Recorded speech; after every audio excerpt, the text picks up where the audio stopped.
নবী করিম সাল্লাল্লাহু আলাইহি ওয়াসাল্লাম ইরশাদ করছেন, আল হজ্জুল মাবরুর লাইসা লাহু জাযাউন ইল্লাল জান্নাহ।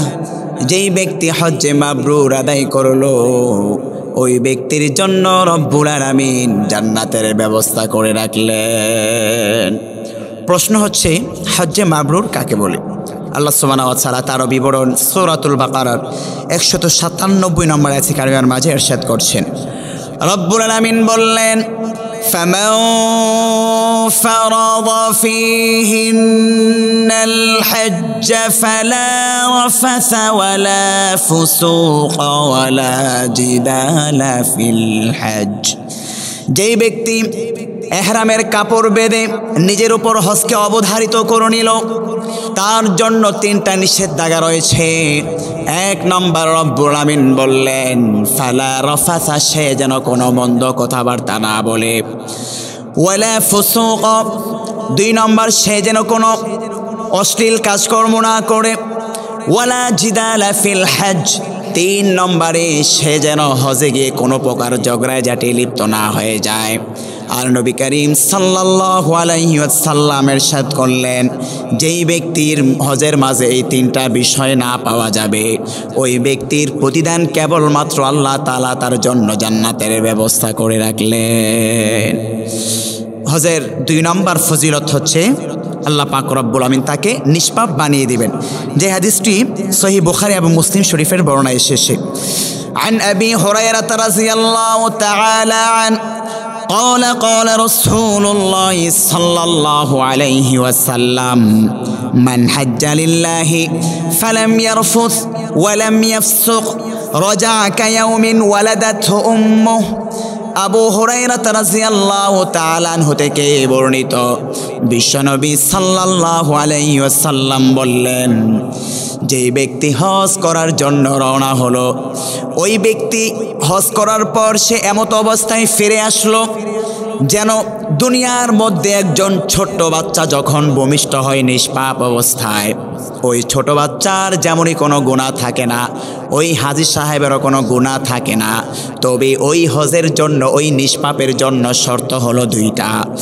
নবীজি বললেন, ফালাম ইয়ারফুস ওয়ালাম ইয়াফসুক, যেই হজের মধ্যে কোনো মন্দ কথাবার্তা, ওয়ালাম ইয়াফসুক, যেই হজের মধ্যে কোনো অশ্লীল কাজকর্ম থাকবে না, ওই হাজিকে আল্লাহ পাক রব্বুল আমিন নিষ্পাপ বানিয়ে দিবেন।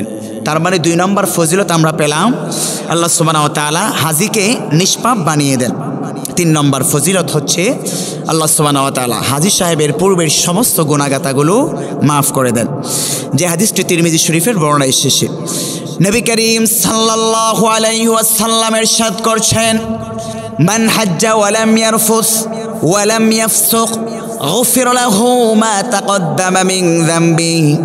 যেই ব্যক্তি হজ করলো এবং সেই হজের মধ্যে কোনো অশ্লীল কথাবার্তা সে বলল না, ওয়ালাম ইয়াফসুক, এবং যেই হজের মধ্যে কোনো অশ্লীল কাজকর্ম সে করলো না, গুফির লাহু মা তাকদ্দামা মিন যামবি, আল্লাহ পাক রব্বুল আমিন তার পূর্বের সমস্ত গুনাহগাতাগুলোকে মাফ করে দিবেন।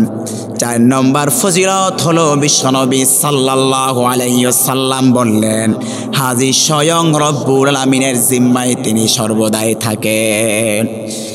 নবী করিম সাল্লাল্লাহু আলাইহি ওয়াসাল্লাম ইরশাদ করছেন, সালাসাতুন ফি যিমানিল্লাহি আযজা ওয়া জাল, 3 ব্যক্তি আল্লাহ পাক রব্বুল আমিনের জিম্মায় থাকে, তত্ত্বাবধানে থাকে।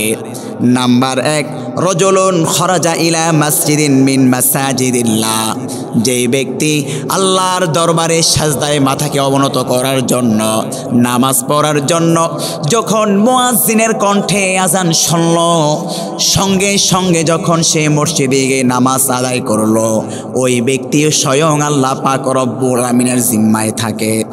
নাম্বার 2, ওয়ারজুলুন খরাজা গাজিয়ান ফি সাবিলিল্লাহ, যেই ব্যক্তি আল্লাহর দেওয়া জমিনে আল্লাহর বিধানাবলীকে প্রতিষ্ঠা করার জন্য নিজের আরামের ঘুমকে হারাম করে তরবারি নিয়ে জিহাদের রাস্তায় বের হয়ে পড়ল, ওই স্বয়ং ওই মুজাহিদ ব্যক্তিও আল্লাহ পাক রব্বুল আমিনের জিম্মায় থাকে। নবীজি সাল্লাল্লাহু আলাইহি ওয়াসাল্লাম 3 নম্বরে যেই ব্যক্তির বিবরণ দিয়েছেন, ওয়ারাজুলুন খরাজা হাজ্জান, যেই ব্যক্তি হজ করার জন্য বাইতুল্লাহে রওনা হয়ে গেল, অর্থাৎ একজন হাজী সাহেব। 3 নম্বরে স্বয়ং হাজী আল্লাহ পাক রব্বুল আমিনের জিম্মায় থাকে। যদি কোনো ব্যক্তি আল্লাহ পাক রব্বুল আমিনের জিম্মায় থাকে, ওই ব্যক্তির কি আর কোনো টেনশন আছে? কোনো টেনশনই তার থাকতে পারে না। সম্মানিত প্রিয় ভাইরা, 5 নম্বর, যারা হজ করবে, একজন হাজির কি ফজিলত, হজকারীর কি ফজিলত, সেটি হচ্ছে আল্লাহ পাক রব্বুল আমিন তার দোয়াকে কবুল করে নেন। অনেক সময় আমাদের পরিচিত অপরিচিত যখন কেউ হজ করতে যায়, তখন আমরা বলে দিই যে চাচা সাহেব কিংবা বাবা আমার জন্য সৌদি আরব থেকে দামি খেজুর নিয়ে আসবেন, কিংবা সৌদি আরবের অ্যারাবিয়ান পোশাক আমার জন্য নিয়ে আসবেন, কিংবা অন্যান্য উপহার সামগ্রী আমার জন্য আরব ভূমি থেকে নিয়ে আসবেন। কিন্তু এই হাদিস থেকে আমরা বুঝতে পারি একজন হাজী সাহেবের কাছে আমাদের কি চাওয়া উচিত। নবী করিম সাল্লাল্লাহু আলাইহি ওয়াসাল্লাম ইরশাদ করছেন, যেই হাদিসটি ইমাম হাইসামি রাহিমাহুল্লাহর লিখিত কিতাব মাজমাউজ জাওয়াইদ ওয়াল ফাওয়াইদের কিতাবের 3 নম্বর খণ্ডে লিপিবদ্ধ করেছেন। নবীজি সাল্লাল্লাহু আলাইহি ওয়াসাল্লাম বললেন, ইয়াগফিরুল্লাহু লিল হাজ্জি, আল্লাহ পাক রব্বুল আমিন স্বয়ং হাজীকে তিনি ক্ষমা করে দেন। ওয়ালিমান ইস্তাগফারা লাহুল হাজ, এবং সেই হাজী যদি কোনো ব্যক্তির জন্য আল্লাহ পাক রব্বুল আমিনের কাছে ফরিয়াদ করে ক্ষমা প্রার্থনা চায়, আল্লাহ পাক রব্বুল আমিন হাজী সাহেবের সেই দোয়াটাকেও তিনি কবুল করে নেন। সুতরাং এই হাদিস থেকে প্রতীয়মান হচ্ছে যে একজন হাজী সাহেব যখন আমাদের থেকে বিদায় নেবে, তার থেকে আমরা অন্য কিছু দুনিয়ার সামগ্রিক না চেয়ে আমরা দোয়া চাবো। দোয়াই পৃথিবীর সবচাইতে বড় সম্পদ, আর দোয়া মুখুল ইবাদা। নবীজি সাল্লাল্লাহু আলাইহি সাল্লাম হাদিস শরীফের মধ্যে বলেছেন, দোয়া হচ্ছে সমস্ত ইবাদতের মগজ, অর্থাৎ মূল। কাজেই পৃথিবীর সব কিছু মিস হতে পারে। একজন শত্রুকে লক্ষ্য করে তার রাইফেল নিক্ষেপ করতে পারে, সেটা মিস হতে পারে, কিন্তু কোনো ব্যক্তি যদি দোয়ার মতো দোয়া করতে পারে, আল্লাহ সুবহানাহু ওয়া তাআলা বলছেন ওই ব্যক্তির দোয়াটাকে আমি আল্লাহ তাআলা কবুল করে নেব। আর সেই দোয়াটা যদি একজন হাজী সাহেব পবিত্র মক্কাতুল মুকাররমায় আমার আপনার জন্য করে, তাহলে হাদিসের ভাষ্য অনুযায়ী আল্লাহ তাআলা হাজীকেও ক্ষমা করবেন, এবং যারা তার কাছে দোয়া চাইল এবং হাজী সাহেব যাদের জন্য ক্ষমা প্রার্থনা করলো, তাদেরকেও আল্লাহ পাক রব্বুল আমিন ক্ষমা করবেন।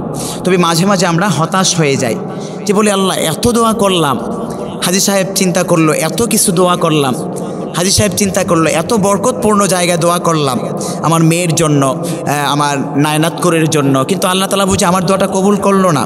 প্রিয় ভাইরা আমার, হাদিস শরীফের মধ্যে এসেছে আল্লাহ সুবহানাহু ওয়া তাআলা 3 সিস্টেমে বান্দার দোয়া কবুল করেন। নাম্বার 1, বান্দা যখন দোয়া করে সাথে সাথে আল্লাহ তাআলা তার দোয়ার প্রতিদান তিনি দিয়ে দেন। নাম্বার 2, বান্দা যখন দোয়া করে আল্লাহ তাআলা বলেন আমি এখন দেব না, কাল কিয়ামতের ময়দানে এর সাথে দ্বিগুণ পরিমাণ বান্দা তোমাকে বাড়িয়ে দিব। নাম্বার 3, হাদিসের মধ্যে এসেছে আল্লাহ তাআলা বান্দা যেটা চেয়েছে সেটা তাকে দুনিয়াতে না দিয়ে তার আসন্ন জীবন চলাচল করতে গিয়ে যদি কোনো বিপদ আসে, সেই বিপদ দূর করে দিবেন এবং পাশাপাশি তার গুনাহগুলো আল্লাহ তাআলা মাফ করে দিবেন। এজন্য হাজী সাহেবদের থেকে আমরা সবসময় দোয়া চাইব। 6 নম্বর ফজিলত হচ্ছে সবচাইতে উত্তম আমলকে নবীজি সাল্লাল্লাহু আলাইহি সাল্লাম বললেন হজ হচ্ছে সবচাইতে উত্তম আমল। যে হাদিসটি বুখারী শরীফের বর্ণনা এসেছে, বিশ্বনবী সাল্লাল্লাহু আলাইহি ওয়াসাল্লামকে একজন প্রশ্ন করলেন, আন্নাহু সুইলা আইয়ুল আমালি আফযলু। নবীজি সাল্লাল্লাহু আলাইহি ওয়াসাল্লামকে বলা হলো, ইয়া রাসূলুল্লাহ সবচাইতে উত্তম আমল কোনটি? বিশ্বনবী সাল্লাল্লাহু আলাইহি ওয়াসাল্লাম বললেন, আল ঈমানু বিল্লাহি ওয়া রাসূলি, আল্লাহ এবং তার রাসূলের প্রতি ঈমান আনা। ইলা সুম্মা মাযা, আবার নবীজি সাল্লাল্লাহু আলাইহি ওয়াসাল্লামকে প্রশ্ন করা হলো তারপরে কোন আমলটি? নবীজি সাল্লাল্লাহু আলাইহি ওয়াসাল্লাম বললেন, ক্বালা জিহাদুন ফি সাবিলিল্লাহ, আল্লাহ পাক রব্বুল আমিনের জমিনে জিহাদ করতে যেই মুজাহিদ ব্যক্তি রওনা হয়ে গেল, ওই আমলটাই সবচাইতে আল্লাহ তাআলার কাছে উত্তম। নাম্বার 3, ইলা সুম্মা মাজ, আবারও প্রশ্ন করা হলো, ইয়া রাসূলুল্লাহ, তারপরে কোন আমলটি উত্তম? নবীজি সাল্লাল্লাহু আলাইহি ওয়াসাল্লাম বলছেন হজ্জুন মাবরুর। এরপরে উত্তম আমল হলো হজ্জে মাবরুর। আর হজ্জে মাবরুর সম্পর্কে শর্ত হচ্ছে পূর্বে বলেছিলাম 3টি, ফালা রাফাসা ওয়ালা ফুসুকা ওয়ালা জিদালা ফিল হজ, যে হজের মধ্যে মন্দ কথাবার্তা, অশ্লীল কাজকর্ম এবং ঝগড়াঝাটি থাকবে না। 7 নম্বর ফজিলত হচ্ছে আল্লাহ পাক রব্বুল আলামিন হাজী সাহেবের দারিদ্রতা দূর করে দেন এবং তার জীবনের সমস্ত গুনাহগাতাগুলো মাফ করে দেন। আমাদের সমাজে কিছু কিছু মানুষ মনে করে যে লক্ষ টাকা খরচ করে যদি বাইতুল্লাহ এবং রাসূল পাক সাল্লাল্লাহু আলাইহি সাল্লামের রওজা জিয়ারত করতে যাই, তাহলে বোধহয় আল্লাহ তাআলা আমাকে দারিদ্র করে দিবেন কিংবা আমার সম্পদ কমে যাবে। এই ধারণাটি সম্পূর্ণই ভুল। নবী করিম সাল্লাল্লাহু আলাইহি সাল্লাম 1400 বছর পূর্বেই সেই ভুল ধারণা তিনি আমাদেরকে ভেঙে দিয়েছেন, যে হাদিসটি তিরমিজি শরীফের বর্ণনায় এসেছে। আন ইবনে মাসউদ রাদিয়াল্লাহু তাআলা আন قال قال رسول الله صلى الله عليه وسلم, যেই হাদিসটি ইবনে মাসউদ রাদিয়াল্লাহু তাআলা আনহু থেকে বর্ণিত হয়েছে, নবীজি সাল্লাল্লাহু আলাইহি ওয়াসাল্লাম ইরশাদ করছেন, তাবিউ বাইনাল হজ্জ ওয়াল উমরা, তোমরা হজ এবং উমরা একসাথে আদায় করো, ফাইন্নাহুমা ইয়ানফিয়ানিল ফাকর ওয়াজ যুনুব, কেননা হজ এবং উমরা কোনো ব্যক্তি যদি একসাথে আদায় করে তাহলে এই দুটোটা তার জন্য দারিদ্রতা এবং তার সমস্ত গুনাহগুলো মাফ করে দিবেন। তার মানে এই হাদিস থেকে আমরা বুঝতে পারলাম দারিদ্রতাও আল্লাহ তাআলা দূর করে দিবেন এবং গুনাহগাতাও আল্লাহ তাআলা মাফ করে দিবেন। হাদিসের শেষ লগ্নে নবী করিম সাল্লাল্লাহু আলাইহি সাল্লাম ইরশাদ করছেন, গুনাহগাতাগুলো ওই হাদী সাহেব থেকে কেমনইভাবে দূরীভূত হয়, যেমনইভাবে স্বর্ণকে নতুন করার জন্য যখন আমরা স্বর্ণকারের নিকট নিয়ে যাই, স্বর্ণকে সুন্দর পরিষ্কার করার জন্য এক ধরনের পদার্থ ব্যবহার করা হয় যেটাকে হাপড় বলা হয়। সেই হাপড় যেমনইভাবে ওই পুরাতন স্বর্ণের অলঙ্কারকে নতুন করে ফেলে, তদ্রূপভাবে একজন বান্দা গুনাহ করতে করতে তার অন্তরটাকে যে কলুষিত করে ফেলেছে, সে যখন হজ করে ফিরে আসলো, আল্লাহ তাআলা তার ওই গুনায় ভরপুর অন্তরটাকে তেমনি ওই স্বর্ণের মতো ঝকঝক বানিয়ে দেন।